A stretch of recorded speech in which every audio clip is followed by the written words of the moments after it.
Selamat malam. Perkenalkan, nama saya Tony Romulus Aritonang dengan NIM A1E121097. Baik, di sini saya akan menyampaikan pendidikan multikulturalisme yang saya tahu sebagai ujian tengah semester. Baik, pendidikan multikulturalisme adalah pendekatan, pengajaran, dan pembelajaran yang berlandasan nilai-nilai demokratis yang bertujuan untuk menghargai keanekaragaman budaya, etnis, dan suku, dan sebagainya. Baik, beberapa manfaat dari pendidikan multikulturalisme adalah antara lain menumbuhkan sikap toleransi dan penghargaan terhadap keberagaman.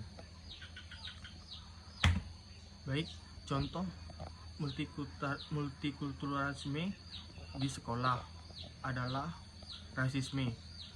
Dalam pendidikan terdapat yaitu rasisme. Sebagai contoh, siswa yang sulit beradaptasi dengan teman-teman baru yang berbeda latar belakang, agama, suku, dan gender.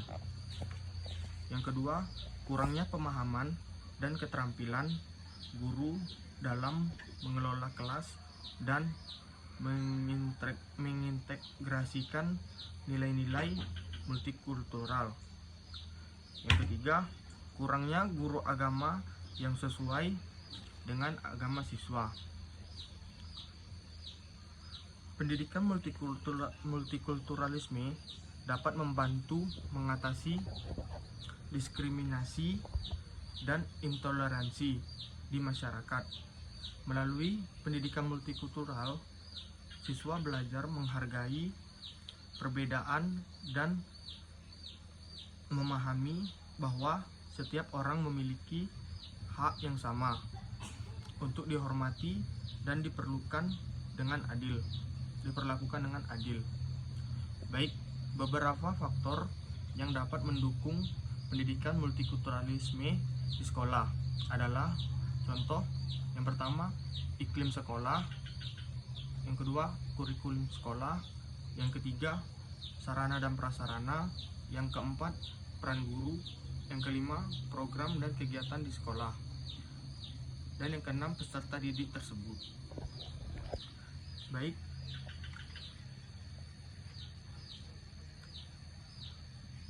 pendidikan multikulturalisme dapat membantu kesadaran diri, menumbuhkan kesadaran budaya, dan memperkokoh kompetensi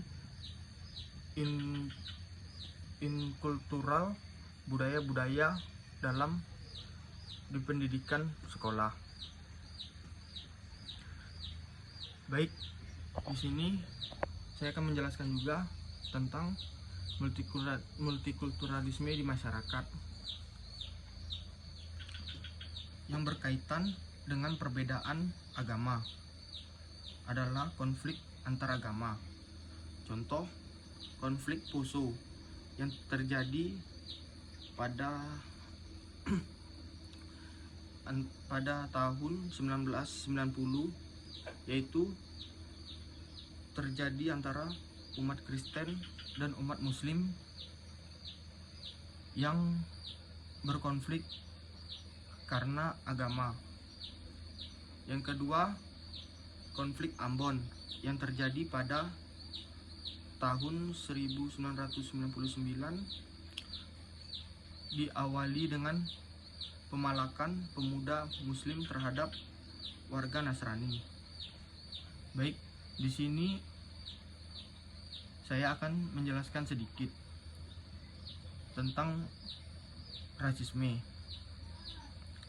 Beberapa faktor konflik antar agama, di antaranya yang pertama, sikap agresif yang berlebihan terhadap pemeluk agama lain.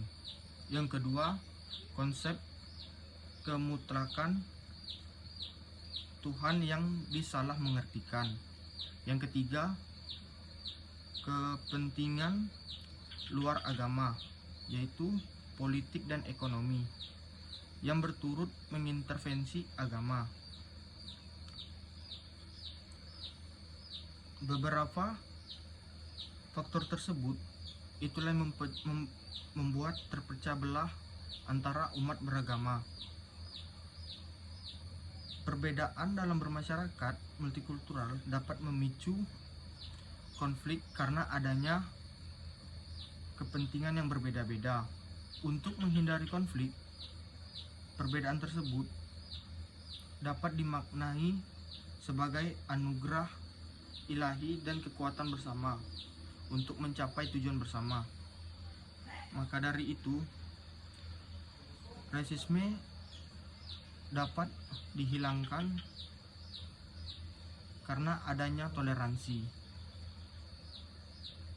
Karena masyarakat Indonesia masih minim akan toleransi, apalagi di daerah-daerah pelosok, karena masih salah mengartikan tentang agama dan dibawa-bawa ke dalam ekonomi dan politik.